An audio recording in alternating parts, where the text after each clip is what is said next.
Can Ja Morant really be happy about how he's being used in Memphis? We dive deep into it next on Locked on Jazz. Bum bum bum bum bum bum bum bum bum bum bum bum bum pow.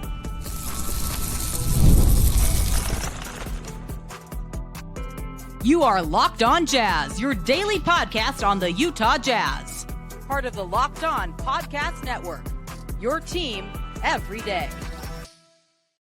How are you? I'm David Locke, radio voice of the Utah Jazz, Jazz NBA insider. This is Locked on Jazz. It's your daily podcast on the Utah Jazz, giving you insight, expertise, geeky numbers, and hopefully making it way better to be a Jazz fan each and every day. Thank you so much for making Locked on Jazz your first listen of the day. We are free and available on all podcasting apps as well as on YouTube. So thank you very much for joining the show. On today's show, who's real in the Western Conference other than Oklahoma City is how we'll wrap it up. Dig into the number 2 3-point shooter in the NBA since February 1st, Kyle Filipowski, and his amazing shooting turnaround. We'll dig back into that with some insight on what the coaches did, how they changed his shot, what it looks like, and the rest. We start the show with a little prep last night for the Jazz and the Grizzlies and the thought that Ja Morant cannot really like this very much. Now, I don't have, let's be perfectly clear, this is not like I have inside information. I didn't like Google searches Ja Morant happy in Memphis or something crazy like that and decide to get all sorts of, rumors and all the rest of it, or I didn't talk to people. I just did the prep last night. And let me take you through the prep I did last night. And it makes you wonder, honestly, one is, can Ja Morant like this? Or two, would Memphis be moving past Ja Morant? Or does Memphis feel they can't be Ja Morant dependent? Now, Morant has not played a ton this year. Ja has, after last year being out and only playing 9 games this year, he's only playing 43. He's down playing about 30 minutes a game from the 32. Now, when he's on the floor, they're still pretty fabulous. They are in the 5th spot right now in the Western Conference, in a little bit of a slump when they come in here having won 5 of the last 5. When he plays, they're 28-15. In his 43 starts, he still has 12 double-doubles and a triple-double this year. When he's on the floor, their offense is about the same. And interestingly, their defense is better this year. But their offense is not spurred by Ja Morant, actually, which is interesting. So let's dig into what I found prepping last night. He's down from 20 shots a game to 17. Again, I sometimes think there's a disconnect on what a fan thinks in a player, but that's 15%. If you told any of us that I got 15% less airtime on a play-by-play broadcast, a sales guy got 15% less of his clients, if a teacher got 15% less class time, none of us would like that. This is what Ja Morant does. He scores, he electrifies, he sells jerseys. He's getting 15%. They gave him a 15% shot cut. Think about it as a pay cut. I can't like that. In the meantime, the way they're using him is totally different, and I'm not sure that it works for him. His usage rate is from 35% to 31.6%. His shots at the rim have gone from 29% of his shots at the rim down to 24% of his shots at the rim. And his turnover rate is spiked. Now, is this the Ja Morant's not as good? He's rusty for a year? That could be it.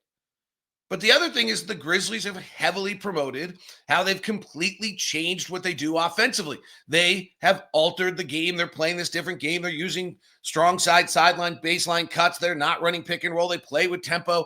They're doing all these supposedly radical things. I'm a little skeptical of that, if I'm being perfectly honest. I do think they are running some new stuff, and some of it's creative, and they are certainly different. They run... as I was prepping last night, which led to some of this, was they run the fewest picks of anyone in the NBA. Okay, that's interesting to me that they run the fewest picks, of anyone in the NBA when you have Ja Morant. Like, Ja Morant's pretty dang good on the pick and roll. If you go back 2 years ago when Ja Morant was healthy in the 22-23 season, and you go find, some of the better pick and roll guys in the league, Ja Morant's in that group. And now in a league where everyone tries to say that everyone's the same, Memphis is not the same. They are, in fact, playing very differently than everyone else. Ja Morant was 14th in the league 3 years ago when he played his last full season on pick and rolls in the NBA. Of the top 60 guys who run pick and rolls, which is, the 60 guys who ran the most pick and rolls, which is about 1,700. Figure that's the top 2 of each team. Ja Morant was one of the better pick and roll guys in the league. He wasn't totally brilliant, but he's, 60th, 70th percentile. This is how he made his money. Wasn't Luka, wasn't Dame, wasn't Don. Those were the best, Jamal, Steph Curry. But he's in the tier right below them.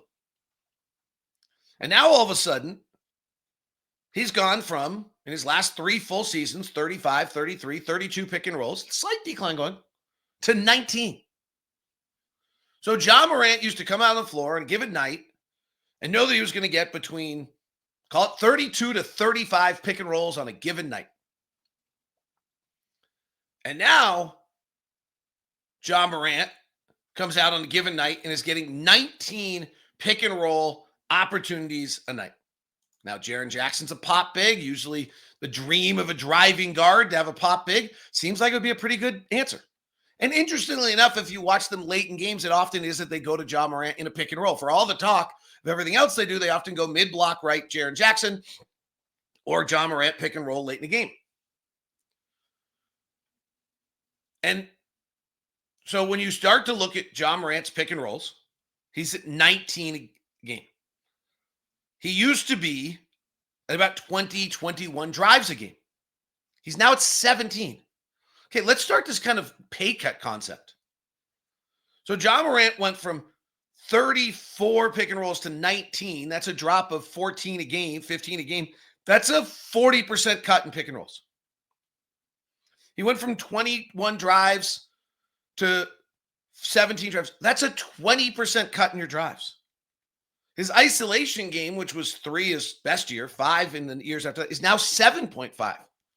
So they've increased his isolation game, which may not be his greatest strength as a non-shooter. And then the last one that jumps out here a little bit is the fact that Ja Morant touches per game. Touches per game has gone from 81 4 years ago to 77 to 75 in those 3 years to 68. So he's getting 12 to 14% fewer touches a game. This is a guy that's supposed to be a marquee player of the NBA, of like on his way. And I cannot think that Ja Morant loves this. That is my thought. I'm not saying I know something. His contract is through 27, 28. But it does just jump out at you like, really? Now, what's interesting about tonight's game, and it's worth watching, he will not play, is how they play without him. He's got a hamstring problem. They had slightly increased his pick and roll rate right before he got hurt.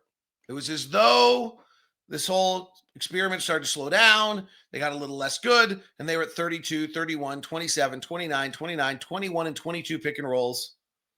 Not the 19. There wasn't a single digit game in the last 7 games that he played. So it's interesting to watch whether Memphis is evolving back toward where they were when Ja comes back.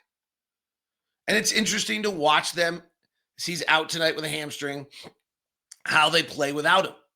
Their offense has been just as good. Their defense has actually been better with him on the floor. For the big criticism of him is that he never defends. He is their 4th best plus-minus player on the roster. So just food for thought. I don't want to be hyper. Should the Jazz go get Ja Morant? Players become available for different reasons at different times in their careers.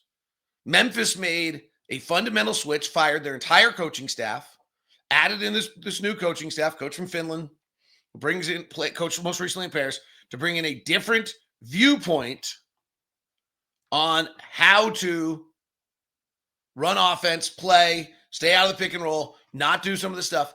And the impact is that this system, depending on your point of view, may or may not positively impact Ja Morant. My analysis looking at this would be, I don't think so. So is Ja Morant going to be the next one that says, hey, this isn't how it works for me? Or, as I think may have been happening before they left, is it going to adjust? Are the Grizzlies adjusting and going back to something that's a little bit more like everybody else as we head to the playoffs, which is one of the things we'll talk about. But as of right now, going into a game tonight, the Grizzlies run 40 pick and rolls a game. The league average is 65. The high teams in the league are 80. Pretty big discrepancy. Kyle Filipowski's shooting turnaround, just amazing. And it's next on Locked on Jazz. Tuesday edition of Locked on Jazz is brought to you by our friends over at Murdoch Hyundai. Located at 4646 South State Street, also located in Logan and in Linden. I'm currently driving the new Santa Fe with a brand new body type. Pretty great. Kind of in love with it. Drove it for an extended period the other day and didn't even got home. I was like, oh, that's solid. Really had a good experience with it. We own 2 Santa Fe's already as a family. We own the Ioniq 5, the electric car. It is terrific as well. This is what the Hyundai car brings you. Bells, whistles, safety features, safety test ratings, all of it at a great price. And it's why it continually is winning one car award after another. And then you've got the Murdochs, 80 plus year in Utah, no regrets experiences for you. And you got Locked on Jazz every day, you get the VIP experience. So if you're looking for a car right now, include Hyundai in your search and include the Murdochs. Give me an email at dlock09@gmail.com and I will set you up with a VIP meeting so that when you come to the dealership, they're waiting for you. You don't have to do that awkward thing where you walk in, you're wondering which vultures coming to go get you. Nope, we'll have it all set up. You'll be treated like the VIP that you are by being a Locked on listener and get you the great experience over at Murdoch Hyundai. So email me at dlock09@gmail.com. That's dlock09@gmail.com. Have you ever looked at your bank account and wondered, where'd all the money go? Between dining out, online shopping, entertainment, easy to lose track. That's where Monarch Money, more skis being purchased. That's where money comes in. That's where Monarch Money comes in. Your personal CFO, giving you full visibility and control over your finances. Monarch Money isn't just a budgeting app. It's a complete financial command center. You can track all your accounts, investments, spending in one place, so you can just stop managing your money and start building wealth. When you start using Monarch Money, you might do what I did, which is you delayed using Monarch Money, make 2 more purchases, and then okay, just kidding. You can find out what you're spending on food delivery, how much the various ski costs are, what all of it is, all the travel you're putting in to see your kids do various things, all of those things. And it's easy to collaborate with your partner, which makes it smoother than ever. You can track shared personal accounts, set goals, stay on the same page without the stress. Take control of your finances with Monarch Money. Use the code LOCKEDONNBA at monarchmoney.com. 50% off your first year. That's monarchmoney.com. Code LOCKEDONNBA for half off your first year with Monarch Money.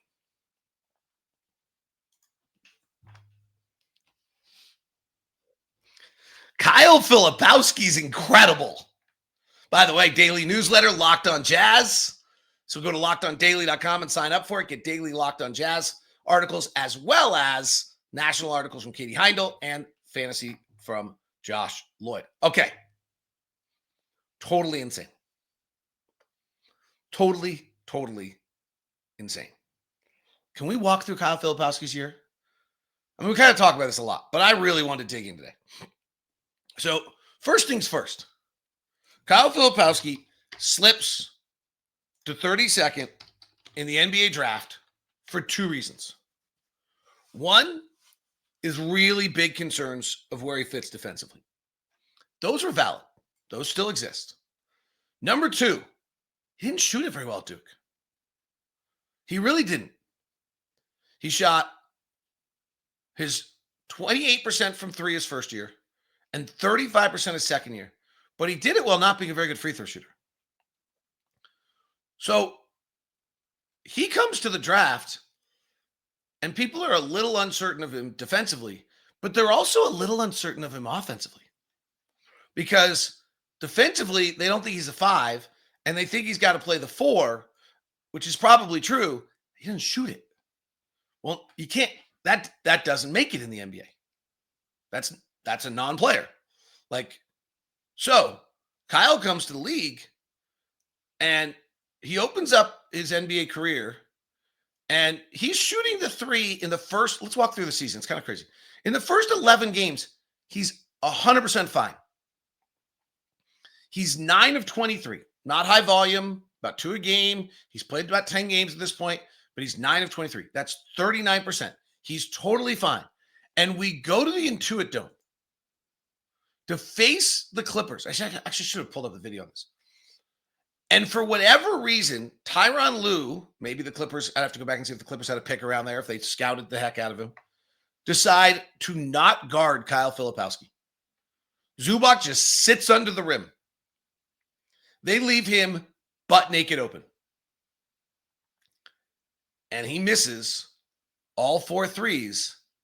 And honestly, I think it kind of busts him. He then misses 2 more than 2 nights later in LA. We go to San Antonio and he misses 1. And he's kind of a shell of himself overall. He goes 3 of his next 12 overall. He misses. He's now suddenly missed 8 threes in a row. And it's bad. And somewhere in this process, he and Will Hardy have talked, hey, in the offseason, we need to work on your shot.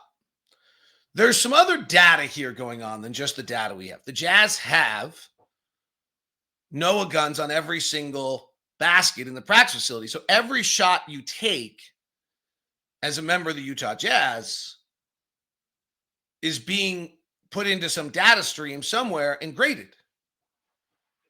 And I don't know this for a fact, but I'm going to guess that some data from the Jazz said, uh-oh, because the decision to redo his stroke and kind of know it's coming seems to me to be more than just an 0 for 9 stretch of a season. So his 2 coaches, Andrew Warren and Mike Williams, 2 very interesting guys. Andrew Warren played at Bradley and then went and played at in Europe for a long time. Was a really good basketball player. 6'6". He's played had a good career at Bradley. I think he averaged about double figures, and I think maybe as many as 19 a game his senior year. So I mean, this was a big time, fabulous basketball player who, if I'm correct, went into the Bradley Hall of Fame. Okay, good, really good player. And then goes and plays in Europe for many years and then is now working his way through the coaching staff. Mike Williams was the youngest head coach of the G League of, I think, ever, maybe. He's a really interesting guy. He was 25 years old when he became the head coach of the Washington Go-Go's. He is a super interesting, thoughtful, parents are superheroes out of Washington, D.C. Really interesting guy. So the 2 of them, with Will kind of overseeing it, go to work on Kyle's shot. And Kyle had 3 movements. He caught it, he dropped it, he brought it up, and he brought it over. And those were the 3 movements he had in his shot. It's 3 chances for something to go wrong. And what they did, and then he had a sway in his body. So there was a lot of transformation that took place here. And then, so what they've done is if you watch him now, he catches and he just comes straight up and shoots it. It's one complete motion. So they've moved from down, up, over to just up and through. Just one motion. And the other thing is he had a sway in his body. I'm not sure I'm good enough, but we could probably go back and try to pull some video from earlier this year and look at it and see if we could find it. Maybe sounds like an SLC dunk. Dan or Ken Clayton project. They're amazing. That was a tip of the hat. And so you watch that. So this is what happens. Kyle then proceeds in this stretch to hit 4 of 27 from 3. So this is the stretch that's most fascinating to me. It's clearly the stretch where he breaks, is then as a player willing to be rebuilt. That's the key moment there. He's willing to be rebuilt. You've got to get there as a player. You got to decide that what got you to the league, which made you amazing, which has gotten you to the top 450 players in the world, still needs work. That's a big step. He goes 4 of 27, which to me means he's playing while working on it. And there's something to that jumps out to me as kind of awesome. A willingness to kind of publicly fail because I'm working on something. And then it clicks in. And I'll have to be honest, I was a bit doubtful of some of this. But it's been going on now since February 1st. We're at a pretty good stretch of 30 games now where he's 47 of his last 103 from 3 at 46%, which is the second best three-point shooter in the entire NBA in that time period. And they're not all easy. They're not all just sit there wide open, unguarded, butt naked open, zip code open threes. They're not. He's taking a little bit more on the move. He's not taking them off the bounce. He's taking some more on the move. He's taking some more while in transition. He's widening out his confidence. And he's at 45 of his last 97 since February 1st. It's incredible. It's really easy tonight. If he takes 3 of them, he'll be at 100 for his last 100 threes. We can actually just get the percentage right away. You know, those are the things I think about. Hits 1, it's 46. Hits 2, it's 47. Hits 3, it's 48. Over 100 threes. There aren't a lot of guys that can do that. This is his meal ticket. This, plus the ability to put it on the deck a little bit, plus the ability to pass. This is his meal ticket. He's got to figure out how to be on the floor defensively. But he'll figure that out. No one in this league's that good at that. It's really remarkable work. Tip of the hat to Andrew Warren. Tip of the hat to Mike Williams. Tip of the hat to Will Hardy. A little bit of a question to me of like there's something going on here, by the way. Because Kyle Filipowski suddenly having a shooting revolution. Bryce Sensabaugh suddenly having a shooting revolution. Johnny Juzang went from a non-shooter to a pretty good shooter.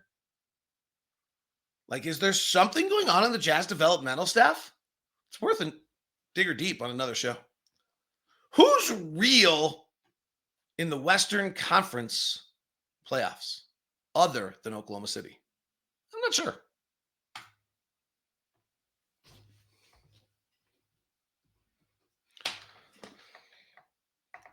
Thanks so much for tuning into Locked On Jazz. To the everydayers out there, you're the best. It is your team every day. Locked On Podcast Network. Bracket breakdown. If you have Amazon Fire, please watch it. Gordon was great on the men's show. Isaac Shade of our team has been amazing. Monique Billings, super. Kylan Mills is a star. Really, really, really good show. I was kind of blown away that we put it, like, honestly, that Locked On just keeps growing, doing amazing things. It's the staff now. Now I'm just sitting back watching. It's pretty amazing. So anyway, make sure you grab that and watch that, the Bracket Breakdown show on Amazon Fire TV if you have Amazon Fire. It's really, really good. Both men and women's. Okay. I'm mystified here. So I was utterly convinced, and March basketball maybe shouldn't matter, and that's the problem. But I was utterly convinced that the team that's going to play the Oklahoma City Thunder in the Western Conference Finals was the Minnesota Timberwolves. And they just lost again last night. And I get it. It's a funky time of year and all that, except for the fact that they're fully healthy. They're playing all their guys. And what's a little tricky is they haven't played all their guys a lot this year. And so Julius Randle, how does he fit in? What does this do? And they've now lost 3 of 4. Now, 2 of them are in Indiana, so maybe that's a bad matchup. Who knows? And it was right after they won 8 in a row. So maybe, I don't know. We'll see. They have Phoenix at home on Friday after 4 days off. If they don't win that, it's eye-opening. They have Detroit at home on Sunday if they don't win that. And then they go on the road to play some teams that don't care if they win. So I was all in on Minnesota. I still might be. Rudy's playoff issues, we'll see whether they come back to haunt anyone. But last night, I'm looking at this. I'm like, who? Okay, I'm not buying Houston as a playoff team. They just don't shoot it well enough. You have to be able to shoot it. They are a offensive rebounding juggernaut team. And I'm not sure they have a top 40 player in the NBA. To me, that's just not going to get it done in the playoffs. They're 26th in the league in shooting. There's no chance. Okay, so I'm not in on Houston. Denver has Jokic, so I'm in. But they are 24th in the league defensively, and they are just terrible defensively right now. And frankly, if you look at their profile of a team, they look almost exactly like Phoenix. Like they're the number 2 offense. Phoenix is the number 7 offense. They're the number 24 defense, and Phoenix is 26th. And their defenses are like crazy similar, other than the fact that Denver doesn't foul and Phoenix does. And Phoenix doesn't offensive rebound at all, which is catastrophic. And Denver does. But other than that, like they're really similar. Cleveland's the number 1 offense in the league. Denver's number 2. Like, okay. Now Denver's the number 2 offense in the league. So, and they have Jokic. So I'm buying a little. Okay. The Lakers have lost 7 of 10. Again, it's March basketball. Are we really like, how much are we going to freak out about things? But shouldn't have they won last night? Shouldn't the Lakers go to Orlando and win with their team relatively healthy? Isn't that their starting lineup? Dorian Finney-Smith, LeBron James, Jackson Hayes, Austin Reeves, Luka Doncic, Rui Hachimura off the bench, Gabe Vince. That's their team, right? Maybe. The Lakers, because they have Luka and LeBron, okay, I'm in. I still think, okay. But like, they're not. And then there's Memphis tonight. And they're cute with their new offensive style and their 30% of their possessions in transition and a bunch of things like that. But their offense is 16th in the half court. You're not winning playoff series 16th in the half court. Memphis also looks like they've worn out. Could be injuries. Jaren Jackson was out for a long time. They've been playing with limited crew. They've lost 11 of 17. 4 of 5 coming in. They're 5-5 in their last 10. They're in transition 25% of the time. You're not in transition 25% of the time in the playoffs. Memphis and Houston live on offensive rebounds. Houston gets an obscene 36% of offensive rebounds, and Memphis gets 32% of offensive rebounds. You're not living that way in the playoffs. Memphis at least is the 10th best shooting team in the league, unlike Houston that's 26th. Memphis is the 6th best offense and the 10th best defense. I probably should be buying into Memphis. All of their data says yes, believe it, except for the offensive rebounding number and except for 16th in the league in the half court. But they're pretty incredible defensively with Jaren Jackson. Maybe I should be buying Memphis. And are we buying the Warriors, Clippers, Wolves? I'm not buying the Kings. I'm not buying the Suns. So I'm buying the Wolves, sitting still at 8th. By the way, keep rooting for the Wolves to lose. Because if the Wolves somehow lose to the Clippers in LA at the Intuit Dome and then have to go to Phoenix for one given night or go back home to play Phoenix on one night and Kevin Durant and Devin Booker in their ISO game get hot after beating the Kings and feeling good about themselves and Minnesota falls out of the playoffs, we get the lottery balls. So as much as I'm in on Minnesota, be rooting every night for Indiana to beat them. If Memphis can, there's zero chance Minnesota slips to 9. Sacramento's tanked. It's lost 7 of 10 and is a mess. Phoenix is going to catch Sacramento. Phoenix is going to be 9. Sacramento's going to be 10. Phoenix is going to win that game. And if whoever loses the Clippers and Minnesota game, I do not want one game against Devin Booker and Kevin Durant isolation. You can tell me all the problems with Phoenix.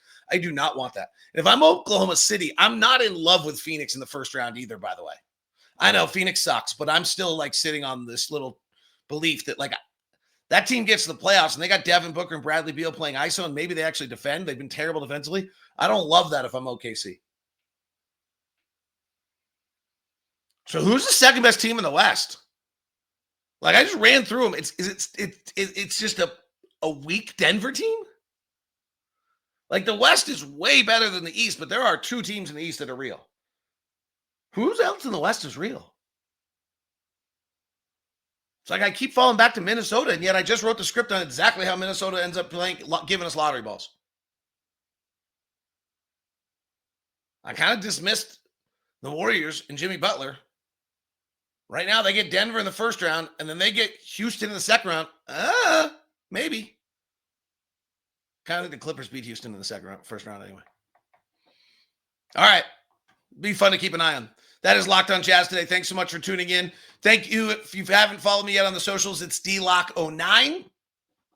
If you get a chance, please subscribe or follow the program. If you liked it, give us a 5-star review. LockedOnDaily.com to sign up for the newsletter. And now on video, we send you the first ever 24/7 national NBA channel, Locked on NBA. If on audio, if you haven't checked out Game Night, it's Locked on NBA Game Night, every game, every night.